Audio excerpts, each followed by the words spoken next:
So we're back at the range today, and boy, it is hot as hell, as you can probably tell. I don't know why I didn't put the glasses on sooner. And so today, what we're going to be doing is we're just going to be working with iron sights.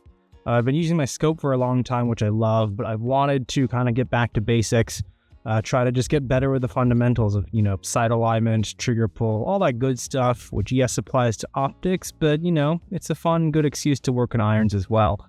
So we have the M16A4 clone again, and so we'll be using that, shooting at about 100, 120 yards maybe at best. And so, maybe not the farthest out there, but it's still going to give me a really good, it's everything that I need to still work on what I need to work on. So I'm going to take you guys along and show you kind of how I go about trying to practice getting better with irons.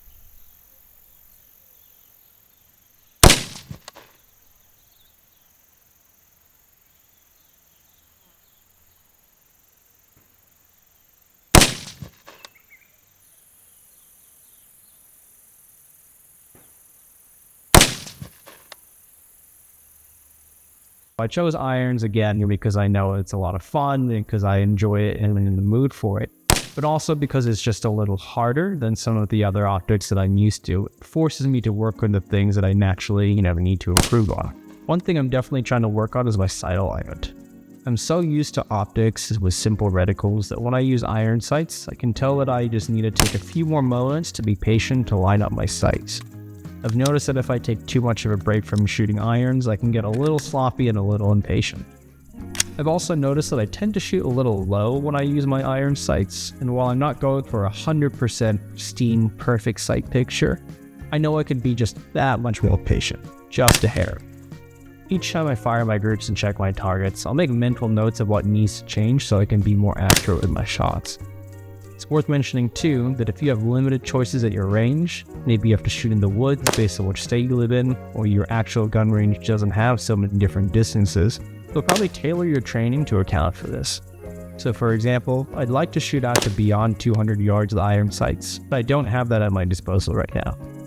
So I just select a few skills that I know I need to work on that I know will also apply regardless of what distance I'm shooting. Also, I try not to work on a million things at once, just a handful so I can be more focused.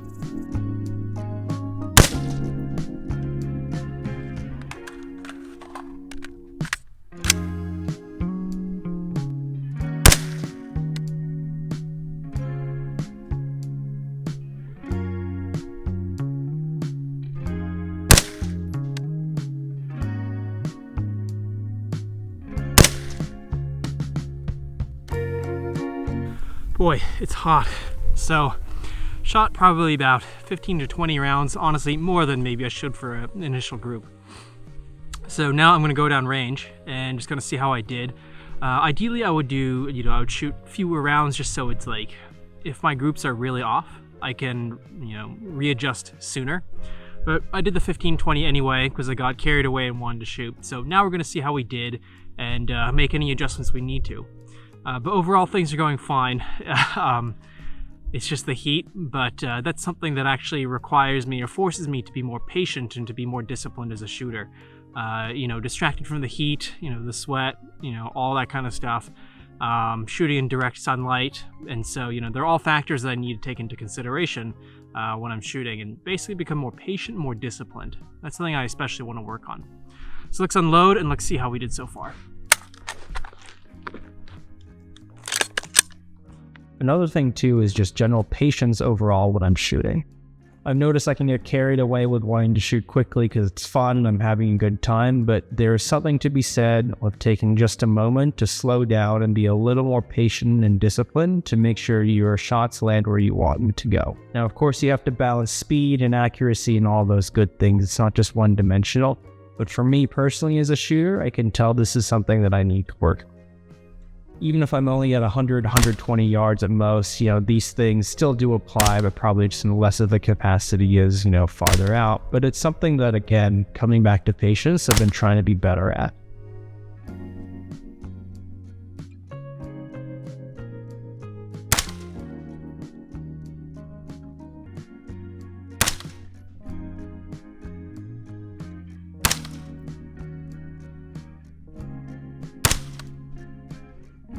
So I'm kind of towards the end of the range day. It's getting pretty hot out here, and I can tell it's getting to me.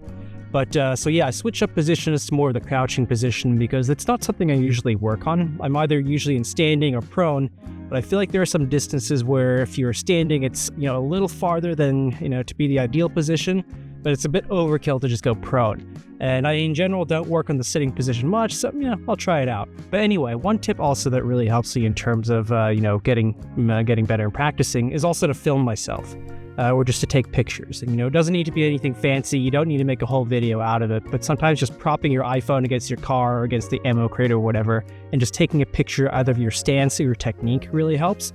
And of course, just taking photos, of course, of the targets that you have downrange as well to kind of see what your groups look like. All these little things help because, in the moment, you're definitely, hopefully thinking about it. But, there's just so much going on that you may not always be kind of like locked into thinking about technique. And because you also want to enjoy yourself too. So having, either, using your phone to kind of just take a video or take photos of yourself or your groups is also something that I use a lot that I look back on just to make sure I'm doing right.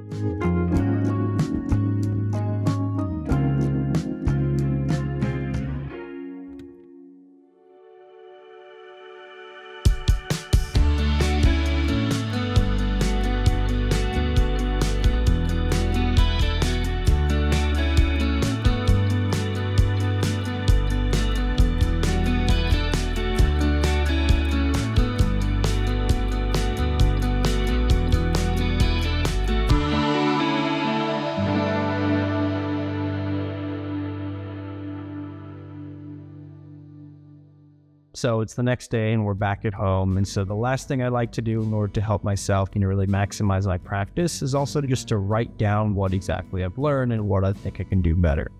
It's nothing really too serious, nothing crazy, but it's a habit I've been trying to get better at just because I feel like sometimes I just go to the range, shoot and have fun, but I don't really kind of think or digest what happened. So it's something I'm basically just working on. You can do this really in any way that you find to be most convenient. I think most people just use their phones, which is excellent. I started to use a journal just because, it's old school, and I find that actually taking the time to write it actually helps me, helps ingrain it in my head a little more. Again, nothing too crazy. I think using your phone is totally fine, and that's what I've been doing for years. I just randomly made the switch. But as long as you're doing something to remember, and to kind of think about some key takeaways, I think that's all that really matters, and it's up to you to decide what format works best for you. Now, is this something that you really need to do? I think if you're shooting professionally, I'm sure there's something around there about, key takeaways and lessons learned. But for a casual, everyday shooter like me, just goes on weekends, probably not, but again, it's a habit I'm going to try and get better at. The way I've been starting to do this is really just to have one dedicated section to, each range day and what exactly I worked on. I start just by writing the title so I can identify which day I'm talking about. Then I go over the specific skills or techniques that I practice on that day as well. It also helps if I write down what I think went well and then what I think also I can improve on as well. I find that if I write this down instead of just keep it all in my head, I can really pinpoint what I felt like I did well on and what I think that I could improve for next time. And also helps me if I want to research any of this afterwards. Now, the last thing I'll say in all of this is, while on the one hand, you should be productive and maximize your time at the range, also remember to not take yourself too seriously and turn this, into a job unless it actually is your job already. What I mean by this is that while it's definitely good to be productive and, to improve and, have some structure, it is entirely okay and it should be encouraged to go shooting just for the sake of going shooting. I don't think you always need to be so structured and rigid as I may have let it out to be with taking notes and, filming yourself and all of that. But if you do this, make sure you find the right balance for you between what is fun and then what is also work as well. For me, because getting to the range is not as easy as I'd like, it's about an hour and a half drive each way, which can be very taxing. I want to make sure I'm making the most out of my time here. But sometimes making the most out of your time also means just shooting for the sake of having fun, and there doesn't need to be any kind of lessons learned or anything else. Because if you go only focused on trying to improve, speaking again as a casual shooter, I think if you don't find that healthy balance, it can quickly become a hobby, a sport, or a profession that you don't enjoy as much. So while these are the things that I'm going to practice at when I go shooting at the range, don't always feel the need to take yourself so seriously, and just make sure to have a good time. And the more you go, the more you will improve. So go out there, shoot a lot, stay safe, and have some fun.